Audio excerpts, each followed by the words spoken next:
Насаараа хүний ихэмчээр ажилласан Г. Бадамгой 1990 оны 1-р сарын дурсамжийг ийн ярьлаа. Онгоц ослын буулт хийхэд та зорчигчдыг хамгийн түрүүнд хүлээж авсан биз дээ. Тэгэлгүй яхав. Онгоц буухад айж сандарсан, даралт нэгссэн, магадгүй бэртэж гимтсэн зорчигч бууж ирнэ гэдэгт бэлтгэлтэй байсан. Харин туршлагатай нисгэгч чойжилж ав харанхуй газарт амжилттай газардаж олон хүний амь насыг аварсан. Эвгүйтгэл онгоц осолдохыг алийг тэргэхв. Азар бэрцсэн хүн бараг байгаагүй. Харин сандарсан, айж балмагдсан, даралт нь ихссэн хүн бол байсан. Бэрцсэн нэг орс иргэнийг та алгадаад авчээд. Онгоцноос бууж ирсэн зорчигчдыг үзээд тайвшруулж байтал хөлн эвгүй болсон бололтой нэг орс залуу хүрээд ирсэн. Өвдгийг бариад үзтэл үеийн мултарсан шиг байсан. Тэгэхээр нь алгадаад оруулчихсан юм. Манай нутагт баруун турууны сангийн аж ахуй гэж биелдэ. Газар тариалангийн тэр нутагт очих зорилготой явсан шиг байгаа юм. Ээж намайг битгий яв гэж байсан гэдэл тэр орс залуу өглөөд их л айчгсан байсан. Зорьсон газартаа хүрч чадалгүй маргааш нь аймгийн төв оруута хот руу бутсан байсан.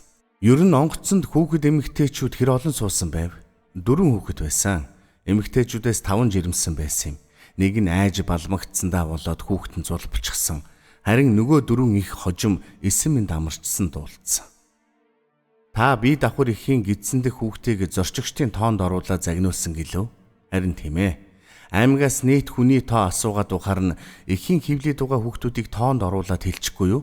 Тэгсэн тоо зөрөөд бөө юм болсон. Би ч эгчүүдийн гидсэндэх хүүхдийг тоонд оруулснаа хэлтэл хүний тоо бодлууллаа гэж загнуулж байсан юм. 40-од хүний амь насыг хариуцж явсан нисэх багийнхан хамгийн хүнд байсан байх та. Тэр шөнө чойжилж ав нисгэгч борт механик алтан гэрэл хоёр огт унтаагүй. Би ч нийт зорчигч нисгэгчдийг эргэж тойроод юун унтаж амрах. Харин 2-дугаар нисгэгч дорж намжил нас залуу байсан болохоор унтаад өгсөн. Тэр шөндөө олон хүнийг хаана байрлуулж байсан бэ? Суманд зочид буудал гэж байх биш. Эмнэлгийн орж хүрэлцэхгүй шүү дээ. Нутгийн маань иргэд захиргааны байранд барилсан хүмүүст хоол унд зөөхөн зөөж, зорчигчдын заримыг таньж мэддэг нь гэртээ аваачиж хонуулж байсан. Шөнийн тэг 2 цагийн үед аймагаас төрүүчийн машин ирсэн. Зорчигчдын дийлэнх нь мэдээж Увс аймгийнхан. Тиймээс маргааш оройн гэхэд зорчигчид гэр гэртээ харьцаасан байсан. Бадам эмч дуудлагад явчихад гэртээ ирэхэд гэр бүлийнх нь хүн гадаа сүү өргөөд зогсож байжээ. Учрыг лавалтал дээгүүр онгоц эргэлдээд байна. Төөрчгсөн байх. Олон хүн яваа байлгүй. Тэгээд залбирч сүү өргөлөө гэж. Гэтэл хүүхдүүд нь дайсны онгоц нисээд байхад ээж сүү өргөд байх юм хэмээн цаашлуулж байсан гэдэг. Гэтэл удаачгүй байтал төгшүүрийн дохой буюу сэрээ дугарснаар эмч үүргээ гүйцэтгсэн байна. Машины цонхоор харах, онгоцоор дээрээс харах хоёр шал өөр. Увс аймаг руу ниссэн онгоцны зорчигчдын дийлэнх нь оюутан. Тэдгээрийн дунд өвлийн амралтаа их нутагтаа өнгөрүүлэхээр Москвагаас ирсэн нэгэн оюутан зорчиж явсан нь одоогийн засгийн газрын хэрэг эрхлэх газрын дарга Чех Хүрэлбаатар байв. Тэртээ үйл явдал өнөө хүртэл альж хэвлэл мэдээлэлд гарч байсангүй. Би ч тэр тухай сэтгүүлчдэд ярьж байгаагүй юм байна шүү гэсээр бидний ярилцлага эхэллээ. Та тэр үед хэдгээр курсын оюутан байсан бэ? 3-дугаар курсын оюутан байсан. Хойд хөршийн Ленинград хотын санхүү эдийн засгийн дээд сургуулийн оюутан өвлийнхөн амралтыг аваад эх орондоо ирсэн юм. Тэр үед аав маань ажиллаар хотод ирчихсэн байж таарсан. Тэгээд намайг хүлээж угаад Оросоос ирэнгүүт бид хоёр Улаанбаатар усын чиглэлийн орой нислэгт суусан юм. Өвөл байсан болохоор эрт харанхуй болно шүү дээ. Онгоц яг хэдэн цагт хотоос хөөрснийг бол мэдэхгүй байна. Баримжаалахад 18 цаг орчимд болоо да. Манай сургууль 5 хичээлийн шалгалтыг 2 хоногийн зайтай авсан болохоор би их ядарсан. Нойр дутуу явсан юм. Тэгээд онгоцонд суунгуудаа унтчихсан. Нэг сэрээд цаг харсан чинь буух хугацаанаас хэтэрчихсэн явна. Би гайхаад ааваас буух болоогүй юу гэлээ. Уг нь ус руу 3 цаг орчим нисээд газарддаг. Гэтэл аав харин тийм ээ. Буух болоогүй юм байх та гэд онгоцны үйлчлэгчийг дуудсан. Гэтэл үйлчлэгч эмэгтэй нисгэгчдээс асууя гэд иргсэн. Хэсэг хугацааны дараа үйлчлэгч царайн цайсан байдалтай гарч ирээд ааваас Та увсын газар нутгийг хэр сайн мэдэх вэ гэд чихэнд нь шивнэсэн.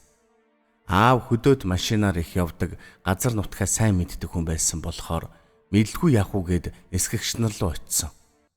Удаачгүй аав буцаж ирээд надад онгоц төөрсөн шиг байна. Машины цонхоор харах, онгоцоор дээрээс нь харах хоёр шал өөр юм байна. Монголынхон газар нутагт явах нь ч яваа юм шиг байна гэж үлээ. Та онгоцны аль хэсэгт сууж явсан бэ? Экипажийн нислэгийн удирдлагатайгаа холбогдох боломжгүй болсноор төөрсөн гэдгийг мэдсэн үү? Би онгоцны баруун хэсэгт сүүлчээс 2 дахь суудалд цонхон талдаа суусан байсан. Юунаас болоод төөрснийг мэдээгүй. Ямар ч байсан нисгэгчд газрын баримжаагүй болсон юм байна гэдгийг мэдсэн. Цонхоор доош харахад онгоцны хурц гэрлээс өөр юм харагдахгүй байсан. Тэгэж байтал нэг суурин бололтой газрын дээгүүр эргэлдэж эхэлсэн. Удалгүй гал нэгээр ассаар 4 үнцэг үүсгэсэн. Галын дундуур нэг машин явж эхэлсэн нь хинд ч эндээс ийшээ газар даа гэсэн дохио гэдг нь ойлгогдсон. Онгоц буухын өмнө сумын төвийн дээгүүр нилээд эргэлцсэн нь шатхуунаа дуусгасан хэрэг байх. Тэгээд л газардсан да. Хожим нислэгт холбоо удирдлагын систем гэмтсэн бүрэн бус онгоц хөөргсөн байсныг дуулсан. Буух үед үйлчлэгч зорчигчдод анхааруулга өгсөн үү? Ер нь нислэгийн явцад онгоц төөрсөн гэдгийг бусад зорчигчид мэдэж байсан уу? Үйлчлэгч онгоц газардах болоогүй байх гэдгийг хүмүүст хэлж байсан. Зорчигчид ч их амгалан тайван байсан. Яана яах үгээд айж сандарсан хүн огт байгаагүй шүү. Гэхдээ онгоц төөрсөн гэдгийг цөөн хүн л мэдсэн болов. Газардахын өмнө үйлчлэгч бүх зорчигчдод анхааруулга өгч суудалтаа доошоо тонгоох байдалтайгаар аваарын байдалд суухыг сануулсан л та. Тэгээд би цонхоор харах боломжгүй болж зааврын дагуу тонгоосон. Онгоц газардах үед хэд удаа хүчтэй цохилт өгсөн. Тэгж байтал миний толгооноос салхисыг гэж эхэллээ.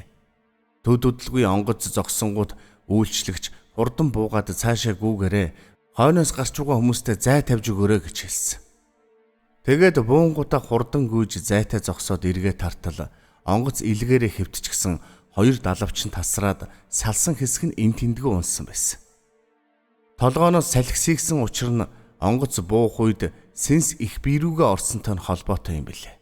Тэр сэнс миний сууж явсан суудлын өмнөх суудлын хажуунаас орсон байсан.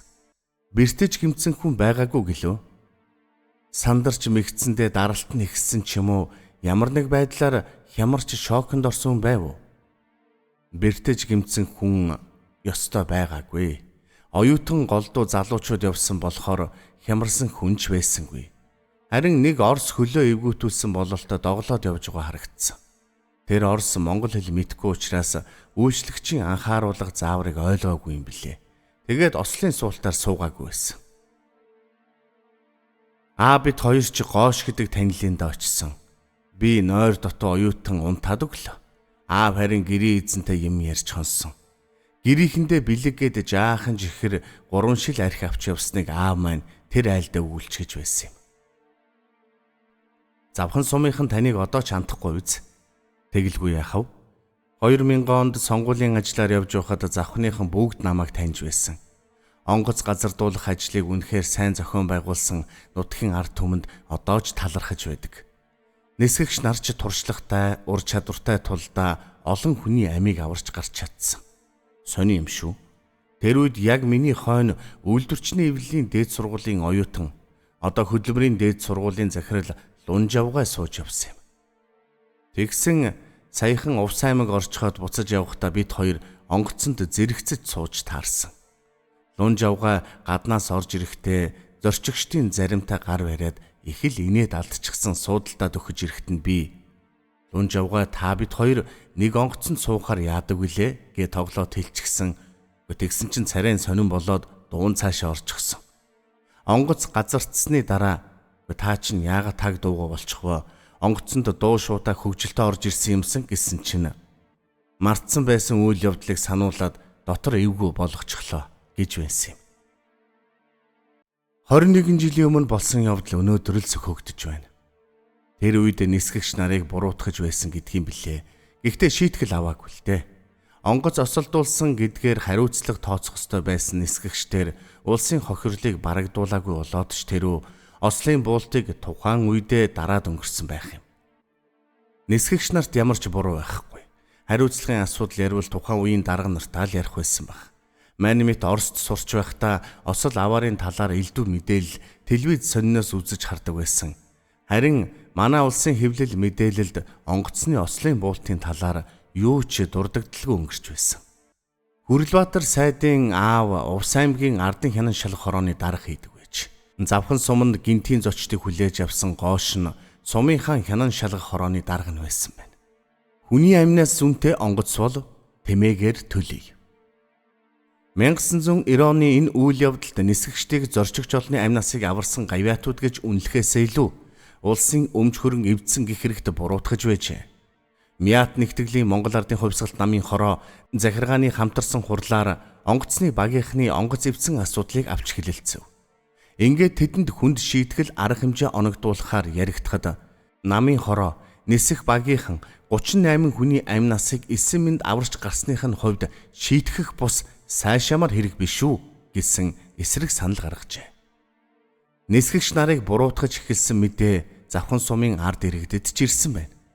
Онгоц ослын буулт хийх үед нисгэгч нарт тулгарсан бэрхшээлийг хамтдаа амссан нутгийн ард олон хуралдаж хүний амнаас үнэтэй онгоц байгаад нисгэгч нарыг буруутгаж явгаавал айл бүр нэг тэмээгээ зарж онгоцныхын төлбөрийг барагдуулъя гэсэн санал гаргаж байжээ. Ардчлал өрнөж ирсэн үг хэлэх эрх чөлөө амилж байсан үе болохоор Завхан сумын иргэдийн хэгжүүрхэл хотынхонд дуулцсан нь лавтай. Ингээд нисгэгч нарын талд зогссон дээрх саналууд эцсийн шийдвэрт нөлөөлж нисгэгчд буруутгагдaltaгүй үлдэж чаджээ. Гэхдээ энэ шийдвэрийн хариуд олон хүний ам аварсан асуудал 21 жил дарагдсан нь энэ юм.